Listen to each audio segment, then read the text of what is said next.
Hi ನಮಸ್ಕಾರ, welcome back to ಸಮಗಿರಿ channel.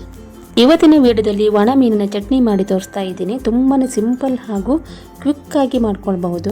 ಗಂಜಿ ಜೊತೆಗಂತೂ super combination. 2 ತುತ್ತು ಜಾಸ್ತಿನೇ ಊಟ ಮಾಡ್ತೀರಾ, ಅಷ್ಟು ಚೆನ್ನಾಗಿರುತ್ತೆ ಈ ಒಣ ಮೀನಿನ ಚಟ್ನಿ. ಹಾಗಾದರೆ ಬನ್ನಿ ಚಟ್ನಿನ ಯಾವ ರೀತಿ ಮಾಡೋದಂತ ನೋಡೋಣ.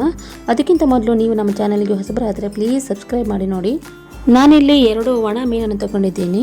ಈ ಮೀನನ್ನು ಗೊಬ್ಬರ ಮೀನು ಅಂತ ಹೇಳ್ತೀವಿ ನಾವು. ನೀವು ಯಾವ ಮೀನಾದರೂ ತಗೊಳ್ಬಹುದು. ಇದನ್ನು ನಾನೇ ಮನೆಯಲ್ಲಿ ಒಣಗಿಸಿಕೊಂಡಿರುವ ಒಣಮೀನನ್ನು ನಾನಿಲ್ಲಿ 15 ನಿಮಿಷಗಳ ಕಾಲ ನೆನೆಸಿಟ್ಟಿದ್ದೀನಿ. ಯಾಕೆಂದರೆ ಒಣಮೀನಲ್ಲಿ ತುಂಬಾ ಉಪ್ಪಿರುತ್ತೆ, ಅದಕ್ಕೆ ನೆನೆಸಿಟ್ಟಿರಬೇಕು ಚಟ್ನಿ ಮಾಡುವ ಮೊದಲು.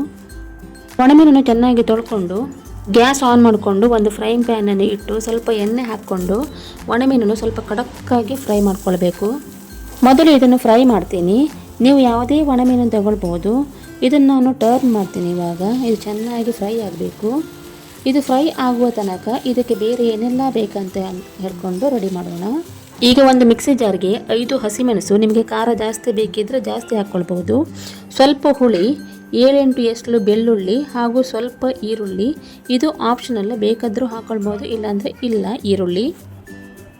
ಇದನ್ನೀಗ ತರ್ತರಿಯಾಗಿ ರುಬ್ಕೊಳ್ಬೇಕು, ತುಂಬ ಪೇಸ್ಟ್ ಮಾಡ್ಕೊಳ್ಬಾರ್ದು.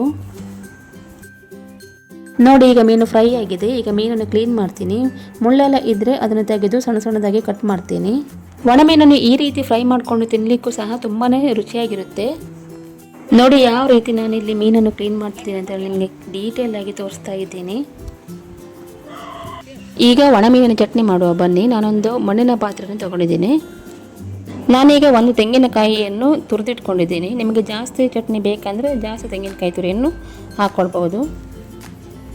ನಂತರ ಮಿಕ್ಸಿಯಲ್ಲಿ ತರ್ತರಿಯಾಗಿ ಪೇಸ್ಟ್ ಮಾಡ್ಕೊಂಡಿದ್ದೀವಲ್ಲ ಅದನ್ನು ಹಾಕ್ಕೊಳ್ತೀನಿ. ಒಂದು ಈರುಳ್ಳಿಯನ್ನು ಸಣ್ಣ ಸಣ್ಣದಾಗಿ ಕಟ್ ಮಾಡ್ಕೊಂಡಿದ್ದೀನಿ. ಹಾಗೂ ಈಗ ಮೀನನ್ನು ಚೆನ್ನಾಗಿ ಕ್ಲೀನ್ ಮಾಡ್ಕೊಂಡಿದ್ದೀನಿ, ಅದನ್ನೀಗ ಸೇರಿಸ್ತೀನಿ. ಇದಕ್ಕೀಗ ಉಪ್ಪನ್ನು ಹಾಕಬಾರ್ದು, ಯಾಕೆಂದರೆ ಒಣಮೀನಲ್ಲಿ ತುಂಬಾ ಉಪ್ಪಿರುತ್ತೆ. ಎಲ್ಲ ಮಿಕ್ಸ್ ಮಾಡಿದ ನಂತರ ರುಚಿ ನೋಡಿಕೊಂಡು ಆಮೇಲೆ ಉಪ್ಪನ್ನು ಹಾಕಬೇಕು. ಇದನ್ನೀಗ ಚೆನ್ನಾಗಿ ಕೈಯಲ್ಲಿ ಮಿಕ್ಸ್ ಮಾಡ್ಕೊಳ್ತಿದ್ದೀನಿ. ಕಾಯಿ ತುರಿ, ಈರುಳ್ಳಿ ಹಾಗೂ ರುಬ್ಕೊಂಡಿರೋ ಪೇಸ್ಟ್ ಚೆನ್ನಾಗಿ ಮಿಕ್ಸ್ ಆಗಬೇಕು. ಚೆನ್ನಾಗಿ ಮಿಕ್ಸ್ ಮಾಡಿದ್ದೀನಿ. ನೋಡಿ ಇವಾಗ ಒಣಮೀನಿನ ಚಟ್ನಿ ರೆಡಿಯಾಗಿದೆ. ನೀವು ಈಗ ಉಪ್ಪನ್ನು ನೋಡಿ ಬೇಕಾ ಬೇಡವಾ ಅಂತ ಉಪ್ಪನ್ನು ಸೇರಿಸ್ಕೊಳ್ಬೇಕು. ಸೂಪರ್ ಆಗಿರುವ ಒಣಮೀನು ಚಟ್ನಿ ರೆಡಿಯಾಗಿದೆ. ತುಂಬಾ ಚೆನ್ನಾಗಿರುತ್ತೆ. ಗಂಜಿ ಜೊತೆಗಂತೂ ಸೂಪರ್ ಕಾಂಬಿನೇಷನ್. 2 ತುತ್ತು ಜಾಸ್ತಿನೇ ಊಟ ಮಾಡ್ತೀರಾ. ಮೀನಿನ ಚಟ್ನಿ ಇಷ್ಟ ಆದರೆ ಪ್ಲೀಸ್ ಲೈಕ್, ಶೇರ್, ಕಮೆಂಟ್ ಮಾಡಿ ಹಾಗೂ ಸಬ್ಸ್ಕ್ರೈಬ್ ಮಾಡೋದನ್ನು ಮರಿಬೇಡಿ. Thank you.